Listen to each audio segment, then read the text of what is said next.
Hi guys, welcome back my YouTube channel Akashdeep. If you are new in my channel, please subscribe and share with your friend. तो देखिए, आज मैं लेके आया हूँ उत्तर प्रदेश समीक्षा अधिकारी के लिए मोस्ट इम्पोर्टेंट एमसीक्यू जीके और जीएस पेपर 1 के लिए। तो देखिए, मैं आज ये पहला सेट है, सेट 1। तो ऐसे ही मैं डेली सेट लेते आऊँगा जो आपके आर एग्जाम के लिए इम्पोर्टेंट होंगे। तो चलते हैं आज के पहले क्वेश्चन पे। पहला क्वेश्चन है, आर्य शब्द का शाब्दिक अर्थ है। ऑप्शन ए श्रेष्ठ, ऑप्शन बी विद्वान, ऑप्शन सी पुंगहित, ऑप्शन डी योद्धा। आर्य का शब्द का अर्थ है श्रेष्ठ। Option A is correct. तो मैं इसके बारे में कुछ बता देता हूँ। वैदिक सभ्यता को भारतीय सभ्यता एवं संस्कृति का आधार स्तंभ माना जाता है। इस सभ्यता और संस्कृति के निर्माताओं को ऋग्वेद में आर्य कहा गया है। आर्य संस्कृत भाषा का शब्द है जिसका शाब्दिक अर्थ है उच्च कुल का, मतलब कि श्रेष्ठ होता है। ज्ञात है कि आर्यों का मूल स्थान कौन सा था? इस प्रश्न का सर्वसम्मत उत्तर विद्वान लोग आज तक नहीं खोज पाए। भाषा विज्ञान, साहित्य, पुरातत्व शास्त्र, शस्त्र और शरीर रचना शास्त्र जैसे विभिन्न मत प्रकट हुए। अंततः ये विषय अभी भी विवादास्पद तक बना हुआ है, किंतु अधिकांश इतिहासकार आर्यों का मूल स्थान मध्य एशिया को ही मानते हैं। अतः इसी मत को स्वीकार किया जाता है, मतलब कि कहाँ के माना जाता है? अधिकतर लोग इसे मानते हैं, मूल स्थान का मध्य एशिया को मानते हैं। अतः जब तक इस संदर्भ में कोई अधिक प्रकाशन नहीं पड़ता तब तक इसी मत को स्वीकार किया जा सकता है। तो चलते हैं अब अपने नेक्स्ट प्रश्न पे। नेक्स्ट प्रश्न दिया हुआ है, योग दर्शन के प्रतिपादक हैं। Option A Patanjali, option B Yogi Gorakhnath, option C Swami Ramdev, option D Shankaracharya. तो इस प्रश्न का जो आंसर है, योग दर्शन के प्रतिपादक हैं पतंजलि। ऑप्शन ए करेक्ट है। तो इसकी थोड़ा सा मैं इसके बारे में बताता हूँ कि है क्या। योग दर्शन के प्रतिपादक बताया था मैंने, पतंजलि थे। इनकी पुस्तक का नाम क्या है? योग सूत्र। इनकी पुस्तक का नाम है योग सूत्र।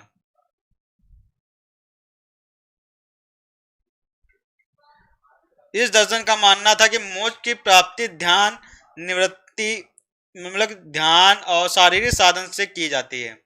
इस दर्शन में माया मोह से निवृत्ति के कई प्रकार आसन प्राणायाम बताए गए हैं। योग दर्शन के प्राचीन काल में शरीर क्रिया तथा शरीर रचना संबंधित ज्ञान के विकास का पता चलता है।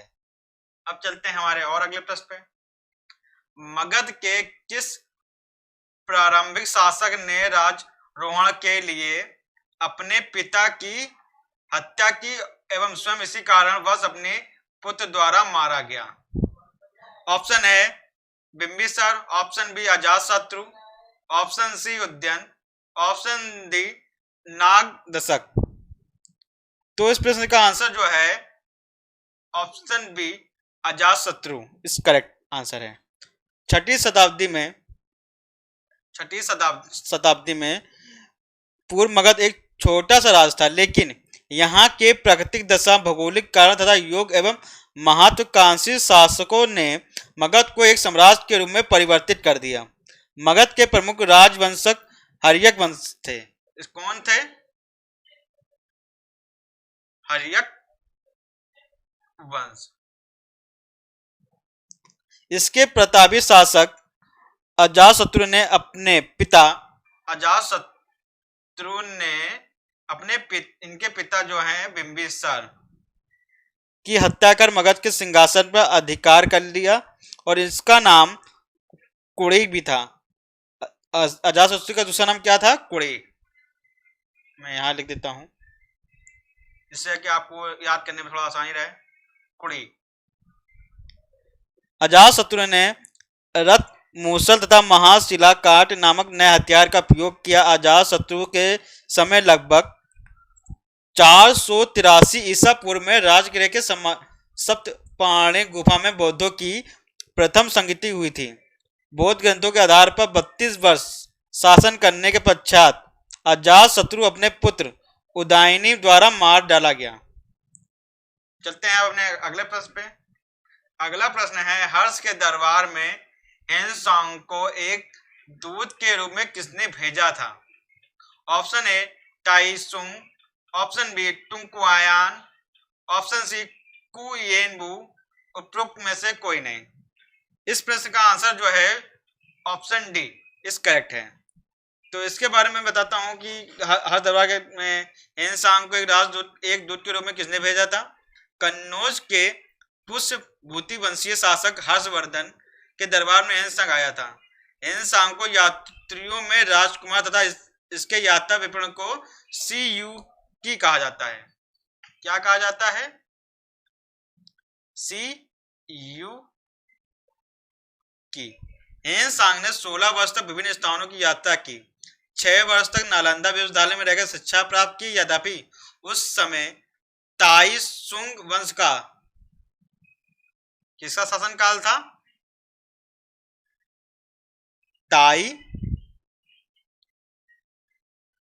सुंग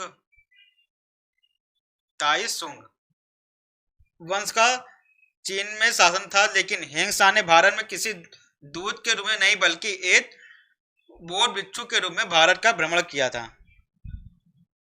अब चलते हैं अगले प्रश्न पे।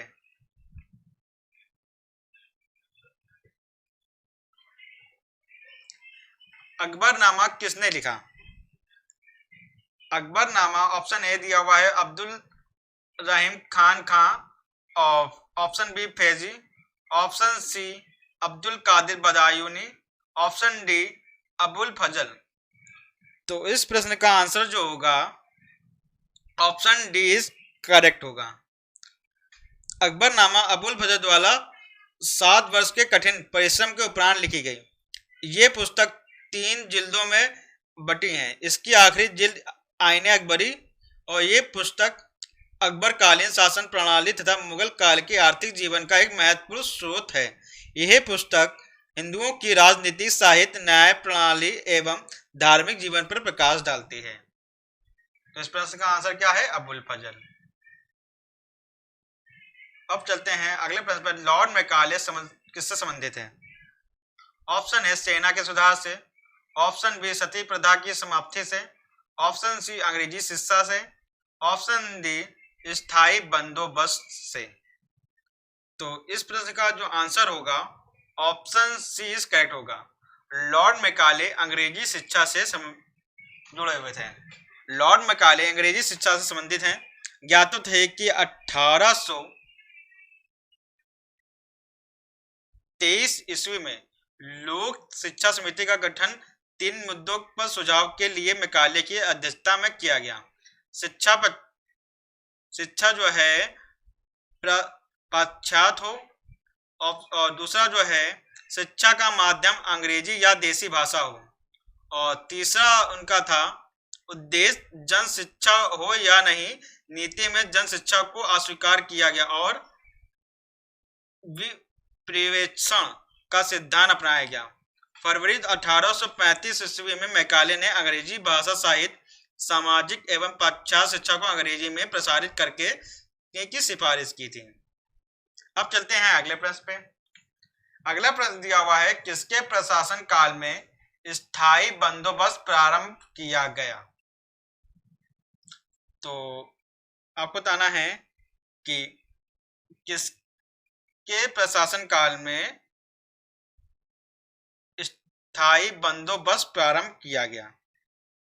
तो देखिए, स्थायी बंदोबस्त जो प्रारंभ किया गया था, ऑप्शन ए दिया हुआ है Warren Hasting, option B Lord Cornwallis, option C sir John Shore, option D Lord Wellesley. तो इस प्रश्न का जो आंसर है ऑप्शन बी इज करेक्ट होगा। और स्थायी बंदोबस्त प्रारंभ किसने प्रारंभ किया था? लॉर्ड कार्नवालिस ने प्रारंभ किया था। तो बंगाल के गवर्नर जो थे उस समय लॉर्ड कॉर्नवालिस के समय 17, आप सन जरूर लिखते चलें, जिससे कि आपको थोड़ा सा इजी रहेगा। अगर कोई प्रश्न को घुमा के पूछता है तो ऐसे सन में लिखते चलें कि 1789 ईस्वी में सर जॉन शोर ने जो ये व्यक्ति हैं सर जॉन सोर, ने भू राजस्व व्यवस्था का अध्ययन करके नई भूपत्ति की रूपरेखा सामने रखी, जो 22 मार्च 1793 ईस्वी को स्थायी बंदोबस्त या इसका दूसरा नाम है इस्टमरारी के रूप में स्थापित किया गया, और 1 मई 1793 में कॉर्नवालिस कोड का पहला नियम बना। इसके अंतर्गत निम्न प्रावधान थे। पहला प्रावधान था कि इनका अलग अलग बता देता हूं। पहला कि भूमि कर का 10/11 या 9/10 भाग कंपनी को दिया जाता था। यदि किसी कारणवश किसी वर्ष जमींदार उक्त कर नहीं दे पाता था तो उसकी जमींदारी समाप्त कर दी जाती थी, और जमींदारों को अपने क्षेत्र की जमीनों का स्वामित्व दे दिया गया था उस समय। तो जमींदारों से लिया जाने वाला भूमि कर स्थायी रूप से निर्धारित कर दिया गया था। क्या निर्धारित किया गया था? 9/10 भाग या 10/11 भाग, या तो मतलब कि 1/11 भाग। और सामाजिक में बहुत इसका महत्वपूर्ण था। तो और स्थायी बंदोबस्त या इस्तेमारी जमींदारी स्थायी रूप से जमींदारियों को दे दी गई थी। स्थायी बंदोबस्त की व्यवस्था सर्वप्रथम कहाँ लागू की गई थी? बंगाल और बिहार और उड़ीसा में लागू की गई थी। अब चलते हैं अगले प्रश्न पे। अगला प्रश्न दिया गया है कि जैसे कि निम्नलिखित घटनाओं को कालक्रम अनुसार व्यवस्थित कीजिए और नीचे दिए गए कोड का प्रयोग करते हुए सही उत्तर चुनिए। तो देखिए, इसके लिए मैं ऑप्शन लिख देता हूं। पहला option number A, B, A, C, D. Option B लिख लीजिए, A, B, C, D. Option C, C, A, B, D. Option D लिख देता हूं मैं, सी, ए, डी, बी। तो देखिए, इस प्रश्न का जो आंसर जो होगा उसको बताने से पहले मैं सबके सन लिख देता हूं, जिससे कि आपको थोड़ा सा इजी रहेगा कि आप कौन सा ऑप्शन चुन सकें। तो देखिए, तो इसके लिए देखिए, जो अमृतसर घटना थी वो कब हुई थी? 1919 में। और जो चौरी चौरा कांड था कब हुआ था? 1922 में। चंपारण आंदोलन था वो कब हुआ था? 1917। और मोपला विद्रोह जो हुआ था कब हुआ था? 1921।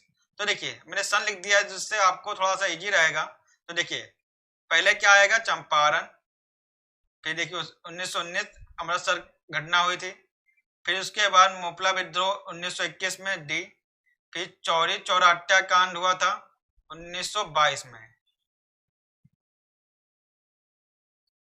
ये वाला देखिए, ये सीक्वेंस किसमें मिलता है? देखिए, हमारा ऑप्शन नंबर जो डी दिया हुआ है इस करेक्ट होगा इस। तो अब देखते हैं, चलते हैं अगले प्रश्न पर। अगला प्रश्न दिया हुआ है, किसने कहा था मेरी पीठ पर किया जाने वाला प्रत्येक प्रहार ब्रिटिश साम्राज्य के कफन में एक कील सिद्ध होगा? Option A, Lala Lajpat Rai. Option B, Bhagat Singh. Option C, Chandrashekhar Azad. Option D, Bal Gangadhar तिलक। तो इसका सही ऑप्शन जो होगा, ऑप्शन ए सही होगा, लाला लाजपत राय। तो देखिए, साइमन कमीशन का प्रयोग करते समय शेरे पंजाब लाला राय लाजपत राय को गहरी चोट लगी थी, जिसके बाद उनकी मृत्यु हो गई। और चोट लगने के बाद लाला लाजपत राय ने कहा था कि मेरी पीठ पर किया जाने वाला प्रत्येक प्रहार ब्रिटिश साम्राज्य जो था कफन के एक कील सिद्ध होगा। लाला लाजपत राय की प्रमुख पुस्तकें आप लिख ले, मैं बता देता हूँ, एक दो मुझे याद है कि यंग इंडिया, यंग इंडिया। दूसरी लिख लीजिए, युवा भारत, युवा भारत का आह्वान।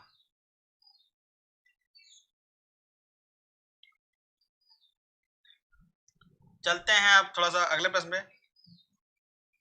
सुभाष चंद्र बोस के त्याग पत्र देने के बाद किसे भारतीय राष्ट्रीय कांग्रेस का अध्यक्ष चुना गया? Option A Abdul Kalam Azad, option B Rajendra Prasad, option C Pattabhi Sitaramayya, option D Vallabh Bhai Patel. तो इस प्रश्न का जो आंसर होगा ऑप्शन बी इस करेक्ट होगा, राजेंद्र प्रसाद।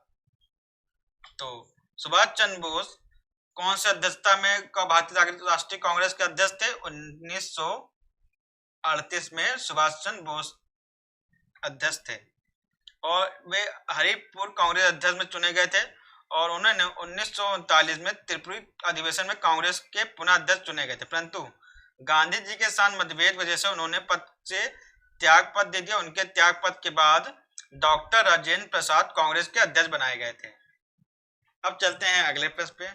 अगला प्रश्न दिया हुआ है अखिल भारतीय मुस्लिम लीग की स्थापना किसने की थी? तो इस प्रश्न का आंसर जो है ऑप्शन जो दिया हुआ है सर सैयद अहमद खां, सर मोहम्मद इकबाल, सर आगा खां, ऑप्शन डी नवाब सलीमुल्लाह खां। तो देखिए इसके लिए ऑप्शन में से देखिए इसका जो ऑप्शन नंबर डी है नवाब सलीमुल्लाह खान। अखिल भारतीय मुस्लिम लीग की स्थापना किसने की थी? नवाब सलीमुल्लाह खान ने की थी। तो देखिए इसके बारे में बता देता हूँ कि इसके स्थापना कैसे हुई, क्या हुई, कैसे क्या हुआ। तो देखिए 30 दिसंबर 1906 को ढाका में भारतीय मुसलमानों में अंग्रेजी सरकार के प्रति वफादारी लाने के उद्देश्य से ब्रिटिश समर्थक मुसलमानों ने नवाब वकार उल मुल्क की अध्यक्षता में मुस्लिम लीग की स्थापना की और 1908 में आगा खां को मुस्लिम लीग की स्थायी अध्यक्षता बनाया गया और 1911 ईस्वी तक लीग सांप्रदायिक नीति पर चलती रही। बाद में आंशिक बदलाव आने के बाद ये कांग्रेस के निकट आ गई।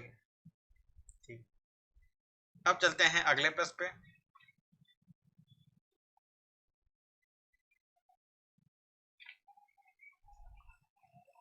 आ, 1932 के पूना समझौते के साथ किसका सीधा संबंध था? ऑप्शन ए भारतीय महिलाएं, भारतीय मजदूर वर्ग, भारतीय कृषक वर्ग, भारतीय दलित वर्ग। तो इस प्रश्न का जो आंसर होगा ऑप्शन नंबर डी बिल्कुल सही होगा। तो देखिए मैं इसके बारे में बता देता हूँ क्या हुआ, कैसे क्या था। ब्रिटिश प्रधानमंत्री उस समय रैमजे मैकडॉनल्ड थे। उन्होंने सांप्रदायिक निर्णय के लिए हरिजनों के लिए एक पृथक निर्वाचन की व्यवस्था की थी। इस घोषणा के विरोध में गांधी जी ने आमरण अनशन प्रारंभ कर दिया। अंततः मदन मोहन मालवीय, एमजी राजा आदि के प्रयासों से गांधी जी और अंबेडकर जी के बीच पूना पैक्ट के तहत एक समझौता हुआ, जिसके तहत दलित वर्गों के लिए निर्वाचन मंडल के समाप्त कर दिया गया और 26 सितंबर 1932 के समझौते के तहत विभिन्न प्रांतीय विधान मंडलों में दलित वर्ग के लिए 148 सीटें आरक्षित कर दी गईं, जबकि केंद्रीय विधानमंडल में 18% सीटें ही सुरक्षित मतलब कि उनमें रिजर्वेशन दिया गया। अब चलते हैं अगले प्रश्न पे। द इंडियन स्ट्रगल नामक प्रसिद्ध पुस्तक किसने लिखी? ऑप्शन ए मौलाना अबुल कलाम आजाद, जवाहरलाल नेहरू, लाला लाजपत राय, सुभाष चंद्र बोस। तो इस प्रश्न का जो आंसर जो होगा ऑप्शन डी इज करेक्ट होगा। द इंडियन स्ट्रगल नामक प्रसिद्ध पुस्तक सुभाष चंद्र बोस द्वारा लिखी गई। और चलते हैं अगले प्रश्न पे। अखिल भारतीय कांग्रेस की प्रथम महिला अध्यक्ष कौन थी? Option A Shrimati Annie Besant, option B Shrimati Sarojini Naidu, option C Shrimati Nalini Sen Gupta, option D Aruna Asaf Ali. तो इसमें देखिए क्वेश्चन को बड़े ध्यान से पढ़िए। क्वेश्चन में क्या लिखा गया है? अखिल भारतीय कांग्रेस की प्रथम महिला अध्यक्ष कौन थी? तो इस प्रश्न का जो आंसर जो होगा ऑप्शन ए इस करेक्ट होगा। इस प्रथम महिला अध्यक्ष पूछा गया है, तो इसमें देखिए प्रथम महिला अध्यक्ष जो चुनी गई थी श्रीमती एनी बेसन जी चुनी गई थी। और इसके बाद प्रथम महिला अध्यक्ष थी, जो प्रथम महिला पूछता है प्रथम भारतीय महिला, तब उसमें ऑप्शन लगाते श्रीमती सरोजिनी नायडू, और उन्होंने श्रीमती सरोजिनी नायडू को कानपुर में चुना गया था महिला अध्यक्ष। देखिए अब अगले प्रश्न है, यहाँ भारत में एक क्रांति होने जा रही है और हमें जल्दी से चले जाना चाहिए, ये किसने कहा? Option A sir Stafford Cripps, option B lord Pethick Lawrence, option C lord Wavell, option D A V Alexander. तो इसका सही प्रश्न का आंसर जो होगा option A is correct answer होगा। तो देखिए ये कथन किसके द्वारा कहा गया था? स्टेपफोर्ड क्लिप्स का ये मिशन के द्वारा कहा गया था। 1942 में भारत आए मिशन के नेतृत्व करता थे और 1946 के कैबिनेट मिशन के भी सदस्य थे। तो अब हमारा सेशन यहीं पर खत्म होता है। अगर आपको वीडियो पसंद आया हो तो इसे ज़्यादा से ज़्यादा लोग तक शेयर करें और वीडियो को ज़्यादा से ज़्यादा तक लोगों तक पहुँचाएं जो इस एग्ज़ाम में बैठने वाले हैं, उनको इससे थोड़ा सा लाभ मिल सके। तो इसके लिए आपका धन्यवाद। आप वीडियो को ज़्यादा से ज़्यादा लोग तक शेयर करें और सब्सक्राइब करना बिल्कुल भी ना भूलें। मैं देख रहा हूँ कि काफ़ी लोग वीडियो देखते हैं और सब्सक्राइब नहीं कर रहे हैं, तो ज़्यादा से ज़्यादा लोग सब्सक्राइब जरूर करें।